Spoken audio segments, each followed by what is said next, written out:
با سلام دوستان عزیز، امیدوارم که حالتون خوب باشه. دوستان عزیز، از اینجایی که اینجا به بعد با اجازه شما مهمانای ما آشنا بشین. دوستای خوبم، این رو من خدمتتون معرفی کنم. این آقا اسمش قول مراده، این خانومم اسمش برکت خانومه. ببخشید اولانش از این که یه مقدار نور تصویریمون کمه، از این بابت عذرخواهی میکنم. این خانومم بهار خانومه. بهار خانوم، بهار خانوم، اینم برکت خانوم ما.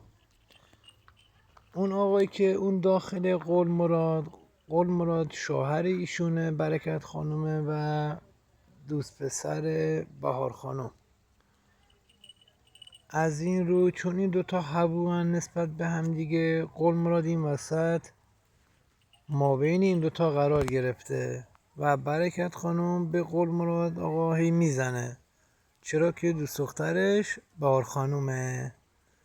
روزهای آینده ویدیوهای بهتر و جدیدتون تقدیمتون میکنم.